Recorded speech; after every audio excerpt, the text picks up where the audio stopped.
La inteligencia de que cuando un escritor no pueda celar su obra se la desnudarán extraños, sin atender sus pudores, ha soplado mis reparos autocríticos, que son muchos. Hola, yo soy Eduardo Aguilar y un día, mientras me inspiraba en la música para crear historias, vino a mí la pregunta, ¿cuáles fueron las historias que inspiraron a la música? En este podcast te contaré los sucesos que inspiraron a los artistas a escribir la letra de sus canciones. Esta semana, Alfonsina y el mar, de la cantante folclórica argentina Mercedes Sosa. Sin más, sean bienvenidos a Mano Destra.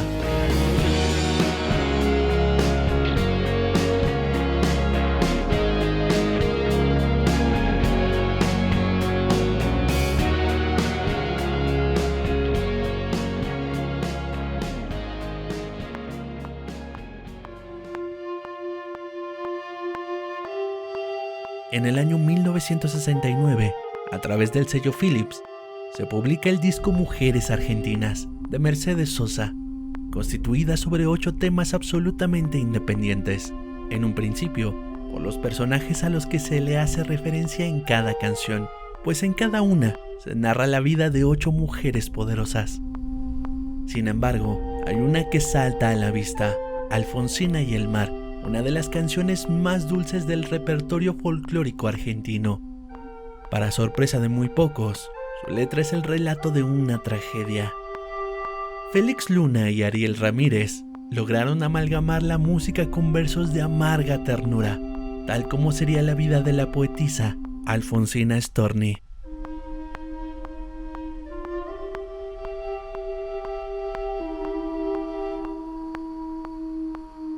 Los Storni llegaron en 1870 a la provincia argentina de San Juan. No era una familia pobre, como se dice, sino que tenían negocios prósperos en la zona, entre ellos la compañía Cerveza Los Alpes, de Storni y Cía. Alfonso Storni se reunió con sus hermanos que ya estaban instalados en Argentina, pero en 1880 retornó a Suiza, donde se casó con Paola Martignoni, maestra de escuela y con quien regresó a San Juan unos años después. Sus primeros 2 hijos nacieron en Argentina, María en 1887 y Romeo tan solo un año después. En 1891, Alfonso, que no lograba adaptarse a la ciudad, viajó junto con su esposa de vuelta a Suiza, y el 22 de mayo de 1892 nace Alfonsina, nombrada así por su padre, la tercera hija del matrimonio en la aldea Sala Capriasca, a 8 kilómetros al norte de la ciudad de Lugano. Cuando tenía apenas 4 años, sus padres volvieron a San Juan. La casa familiar entonces funcionaba como un centro social y era visitada por artistas y escritores. Su madre la inscribió en el jardín de niños, donde la describían como una chica curiosa. Siempre que podía formulaba preguntas, tenía una imaginación muy activa y por sobre todo, tenía una gran tendencia a mentir. Esto último hacía difícil la tarea a sus padres para enseñarle a decir la verdad. Inventaba incendios, robos, crímenes que nunca aparecían en las columnas de los periódicos. Inclusive, metía a su familia en situaciones que nunca sucedieron. Y en una oportunidad, invitó a sus maestros a pasar las vacaciones en una quinta imaginaria en la periferia de la ciudad. La mentira para Storni es una forma de escape de un mundo injusto y difícil, representando así la posibilidad de vivir en un mundo paralelo. En 1901, Alfonso se muda con su familia al Rosario, llevando consigo algunos ahorros con los que Paulina abrió una pequeña escuela domiciliaria y pasó a ser la cabeza de una familia numerosa, pobre y sin nadie que la manejara. Los alumnos abonaban $1.50 cada uno y llegaron a ser 50. Sin embargo, la ganancia de 75 pesos mensuales no permitía una vida cómoda para la familia. La pareja entonces decide arriesgarse e instalan el Café Suizo, cerca de una estación del tren. La difícil situación de la familia obligó a Alfonsina a abandonar la escuela y comenzó a trabajar lavando platos y atendiendo las mesas a sus 10 años de edad. Un negocio que sobrevivía pero que terminaría fracasando, probablemente por la imposibilidad de manejar el proyecto y el alcoholismo de su padre, quien se sentaba en una mesa a beber hasta que su esposa, junto con uno de sus hijos, lo arrastraban hasta su cama. Una vez cerrado el café, se mudaron de casa Su hermana María se casó y Ricardo, su esposo, falleció por causas que no se conocen. Este hecho coincide con la edad en la que Alfonsina empezó a escribir poesía. Los momentos difíciles se profundizaron con la muerte de su padre en el año 1906. Con una familia numerosa, a Paulina se le hacía cuesta arriba sostener la economía familiar, así que las mujeres de la familia comenzaron a trabajar de costureras. A pesar de ser casi una niña, Alfonsina debe encararse a los problemas económicos del mismo modo que en otras épocas posteriores de su vida. Las tareas domésticas no le dejaban tomarse un descanso, ya que tenía que ayudar con la costura a su madre hasta la madrugada y con las tareas escolares de su hermano pequeño. El trabajo en casa no la conformaba, ya que no le rendía económicamente y debía pasar largos periodos encerrada. Para cambiar su situación, buscó un trabajo de forma independiente y lo encontró en una fábrica de gorras para posteriormente entregar volantes de algún festejo del Día de los Trabajadores. En 1907, Manuel Cordero, un director teatral que estaba de gira en las provincias junto con su compañía, arribó al Rosario. Lo hizo en Semana Santa, con el objetivo de representar las escenas de la Pasión. Paulina tomó contacto con la compañía y se le asignó el papel de María Magdalena. Alfonsina, por su parte, asistió a los ensayos y dado que 2 días antes del estreno, se enfermó la actriz que personificaba a San Juan Evangelista y que ella sabía de memoria todos los papeles y no le incomodaba interpretar a un hombre, la reemplazó. Al poco tiempo, visitó Rosario la compañía de José Tallave para entrevistarse con Alfonsina, quien les demostró que podía recitar y memorizar largos versos, y se le ofreció trabajo. De esta forma, Alfonsina dejó la casa de Rosario junto con el resto de su familia. Pasaría un año completo viajando por Santa Fe, Córdoba, Mendoza, Santiago del Estero y Tucumán, representando espectros de Ibsen, La loca de la casa de Pérez Galdós y Los muertos de Florencio Sánchez. Cuando por fin vuelve al Rosario, se encuentra con que su madre se ha casado y por ello, la situación de la familia ahora se ha favorecido, permitiéndole retomar nuevamente sus estudios. En 1909 dejó el hogar materno para terminar sus estudios en Coronda y fue aceptada por su entusiasmo, porque no tenía certificado de estudios primarios y tampoco aprobó el examen de ingreso, pero la recién abierta escuela necesitaba alumnos. Su profesora de idioma nacional, Emilia Pérez de la Barra, la estimuló a trabajar porque había detectado en ella condiciones de escritora. Por su parte, la secretaria de la institución, Carlota Garrido de la Peña, una escritora santafesina, propuso publicar un boletín del colegio que reflejara las actividades de este y del lugar. En 1910 comenzó a realizar viajes los fines de semana sin que nadie supiera a dónde iba y de dónde conseguía el dinero. Alguien se dio cuenta de que viajaba al Rosario. En la ciudad de San Lorenzo, durante la celebración del aniversario de la batalla de San Lorenzo, le pidieron que cantara. En un escenario adornado de banderas argentinas, entonó la Cavantina de El Barbero de Sevilla de Rossini. En un momento de silencio, alguien afirmó en voz alta que ella era la muchacha que cantaba en Rosario, en un lugar de dudosa reputación, a lo que el público respondió con risas. Tiempo más tarde, su madre asistió a la entrega de diplomas de maestros. En el programa del acto figuraban 3 poemas de Alfonsina. Uno de ellos fue recitado por alumnos del Jardín de Infantes, titulado Un viaje a la luna. Al conseguir su título, también consigue un puesto de maestra y se vincula a 2 revistas literarias, Mundo Rosarino y Monos y Monadas. Allí aparecerían sus poemas durante todo ese año. Durante esa época, conoció a un hombre del cual no se ha pronunciado su nombre, con quien tuvo un romance. Al terminar el ciclo escolar, renunció a su puesto y se trasladó a Buenos Aires, sola y con un hijo próximo a nacer. El nacimiento de su hijo Alejandro define en su vida una actitud de mujer que se enfrenta sola a sus decisiones, pues al poco tiempo de nacer, comenzó a trabajar en algunos comercios, hasta que en el Consejo Nacional de Educación se le otorgó su nombramiento. Desde entonces se dividió entre la enseñanza y las cátedras de declamación en el Teatro Infantil Municipal Labardén y en el Conservatorio Nacional, donde se desempeñó hasta el último de sus días. En el año 1913 consiguió trabajo de cajera en una farmacia y posteriormente en la tienda a la Ciudad de México. Realizó algunas colaboraciones en la revista Caras y Caretas. Se supone que mediante la recomendación, la remuneración era de 25 pesos. Además, leía todos los avisos que ofrecían empleos hasta que encontró una solicitud de corresponsal psicológico que contara con redacción propia. La empresa solicitante se dedicaba a la importación de aceite de oliva. Cuando se presentó a la entrevista de trabajo, era la única mujer entre cientos de postulantes y tuvo que insistir firmemente para que le permitieran ser evaluada. El examen consistió en la redacción de una carta comercial y 2 avisos publicitarios, uno de yerba mate y otro de aceite de la firma.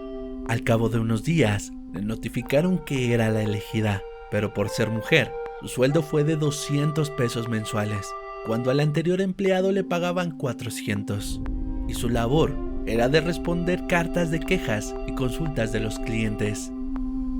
En Caras y Caretas se relacionó con José Enrique Rudó, Amado Nervo, José Ingenieros y Manuel Baldomero Ugarte, y sería con estos 2 últimos con quienes su amistad sería más profunda.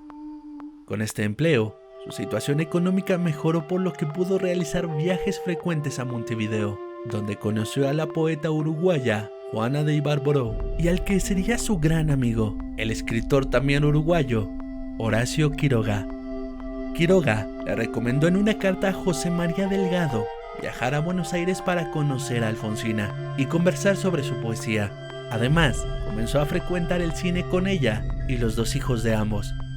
En una oportunidad, en una reunión en una casa de la calle Tronador, donde se reunían los escritores de la época, jugaron a las prendas, consistiendo en que Alfonsina y Horacio debían besar al mismo tiempo las caras de un reloj de cadena que sostenía él. Este rápidamente retiró el reloj en el momento que Alfonsina se aproximaba a sus labios y se besaron. El episodio no le causó mucha gracia a su madre, quien se encontraba presente.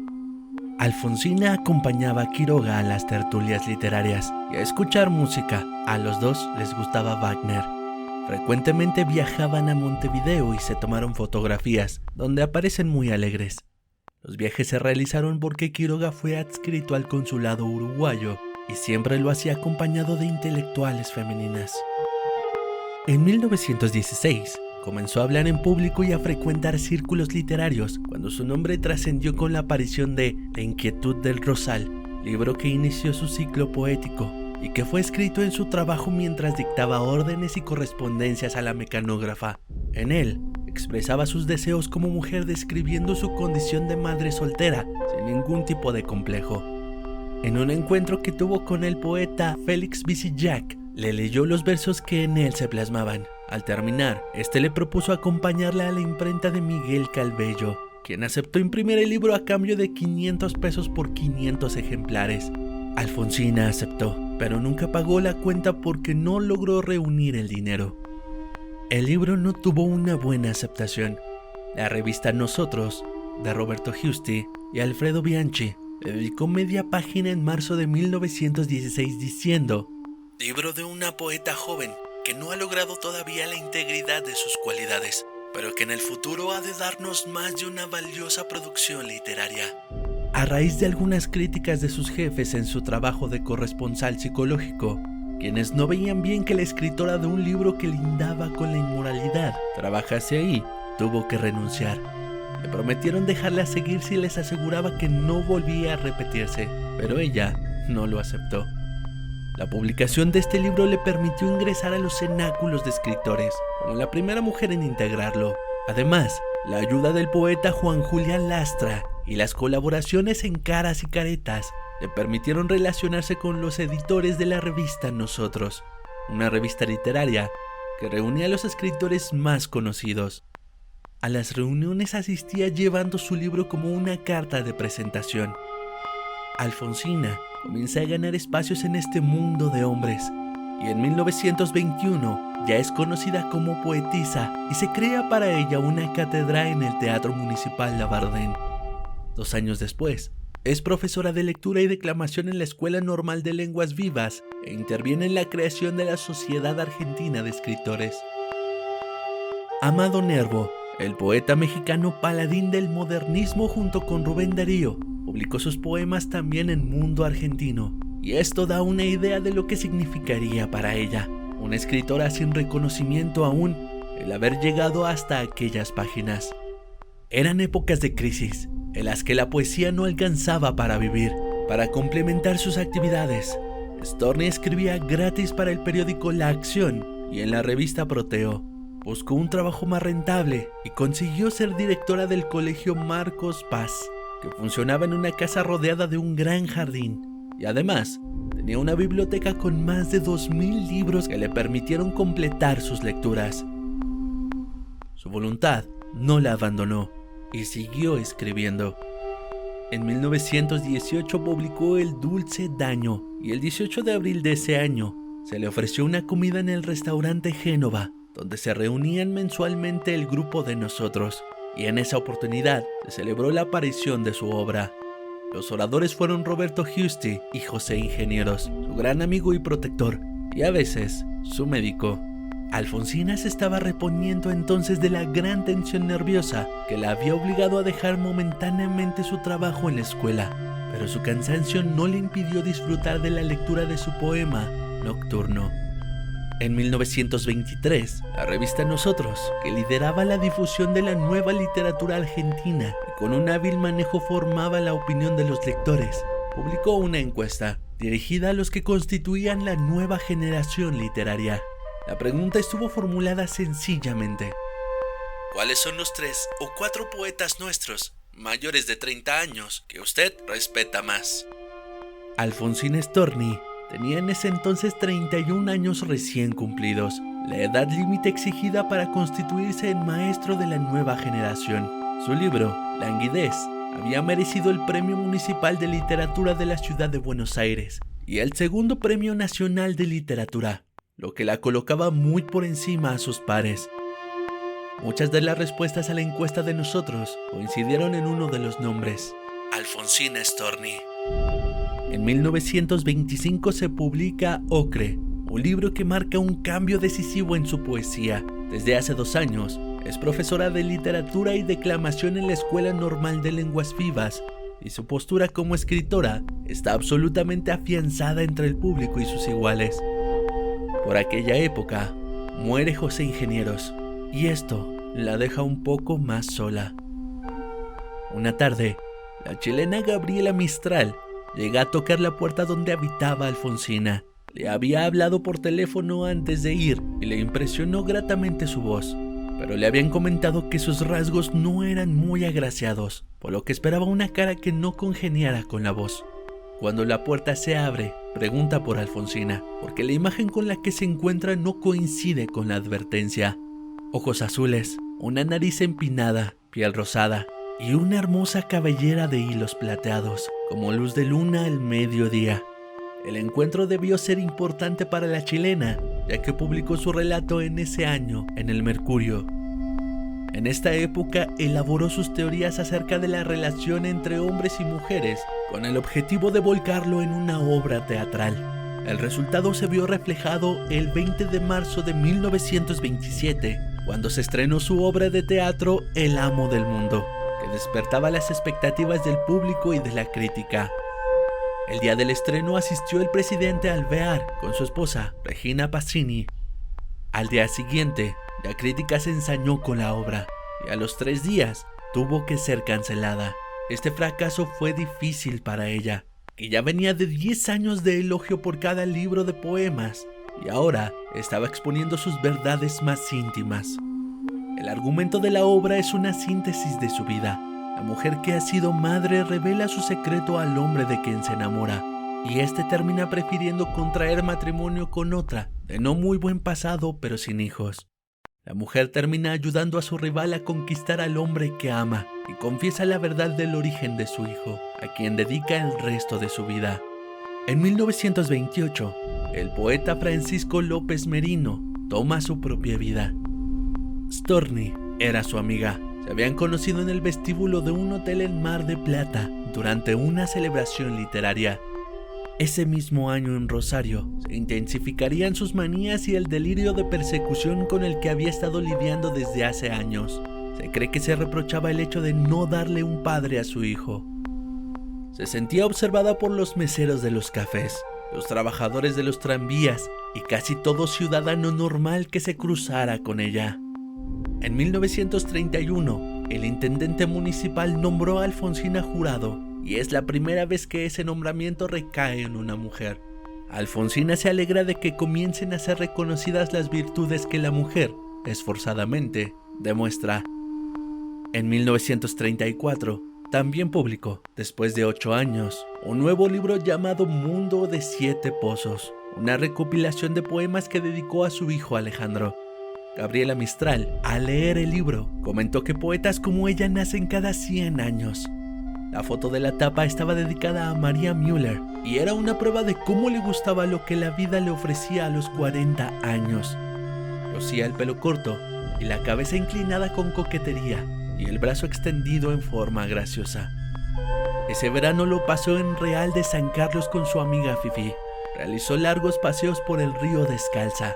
Descargó sus nervios y en su habitación durmió largas noches y también siestas, situación que se repitió el verano siguiente, agregando días en Montevideo y otros en Pocitos.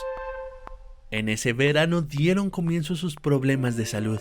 Un día, cuando se estaba bañando en el mar, una ola fuerte y alta le pegó en el pecho a Alfonsina, quien sintió un dolor muy fuerte y perdió el conocimiento. Sus amigos la llevaron hasta la playa. Cuando recobró el conocimiento, descubrió un bulto en el pecho que hasta el momento no se notaba, pero en esa oportunidad se podía tocar con la mano. Al principio, Alfonsina no le dio mucha importancia, pero sus amigos le insistían en acudir al médico para revisarse. El encargado de acompañarla a la consulta fue Benito Quintela Martín, a quien le había solicitado ayuda un mediodía en su estudio. Ella le comentó que su estado era grave y que su hijo era muy joven para enfrentar la situación. El pintor trató de disimular su sorpresa y le recomendó consultar a su especialista. Así, el 20 de mayo de 1935, Alfonsina fue operada del cáncer de mama en el Sanatorio Arenales. Se pensaba que era un tumor benigno, pero en realidad tenía ramificaciones. La mastectomía le dejó grandes cicatrices físicas y emocionales. Siempre había sufrido de depresión, paranoia y ataques nerviosos, pero ahora los síntomas de la enfermedad mental estaban empeorando, volviéndose fría y evasiva con sus amistades. En 1936, Horacio Quiroga, su gran amigo, con quien nunca se supo a ciencia cierta los menesteres de su relación, toma su propia vida, y Alfonsina dedica un poema de versos conmovedores y que presagian su propio final. En 1937, escribió su último libro llamado Mascarilla y Trébol, publicado al año siguiente. Tenía que superar la muerte de Horacio Quiroga y evitar el retorno de la suya. Se cuidaba de todo. Cuando comía pan dejaba el trozo que había usado para sostenerlo. Su carácter cambió. Ya no visitó más a sus amistades y no podía admitir sus limitaciones físicas. Deseaba vivir, pero no aceptaba los tratamientos impuestos por los médicos. No permitía que su hijo la besara y se lavaba las manos con alcohol antes de acercarse a él o de cocinar.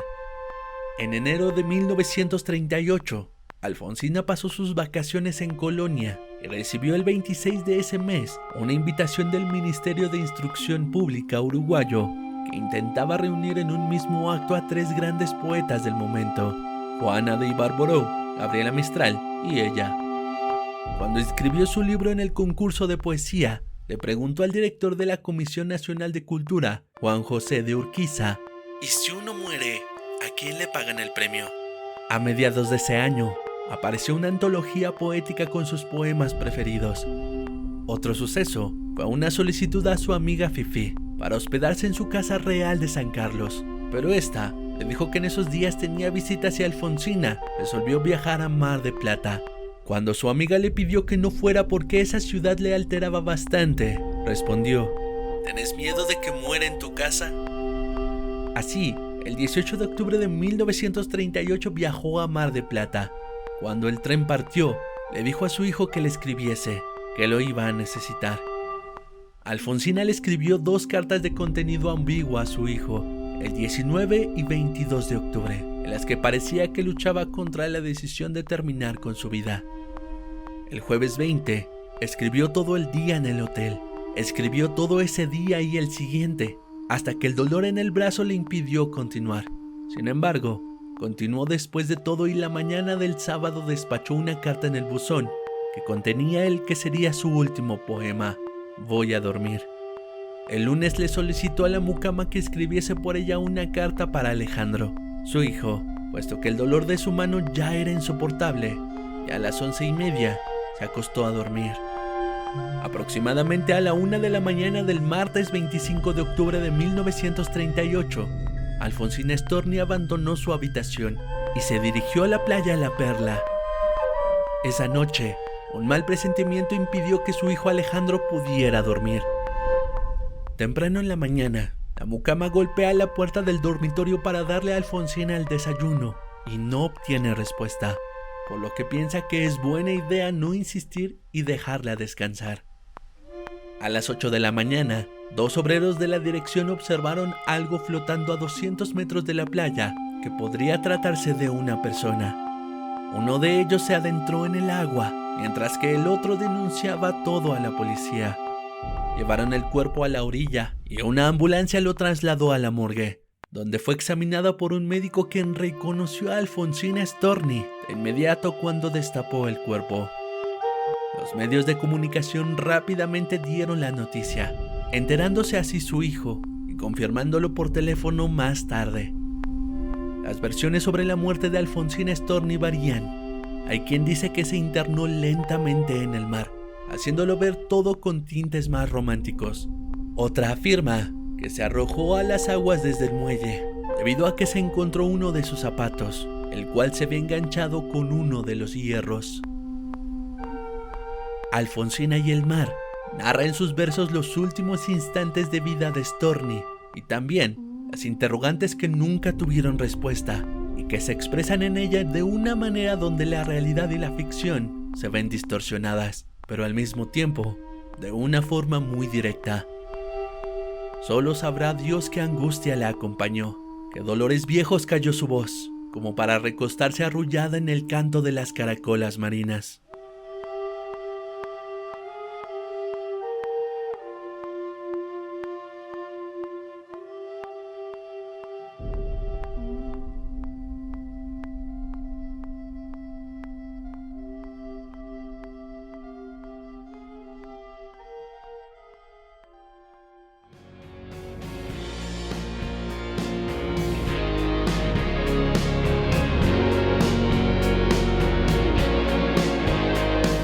Muchísimas gracias por haberme escuchado. Yo soy Eduardo Aguilar y los martes de cada semana tenemos una cita aquí con un nuevo episodio. ¿Te ha gustado? Te invito a que nos dejes un comentario y no olvides seguirnos en Spotify, Apple Podcast, Google Podcast o en cualquier plataforma de podcast. Síguenos en Facebook e Instagram y suscríbete a nuestro canal en YouTube para más contenido así. Por hoy ha sido todo. Hasta la próxima.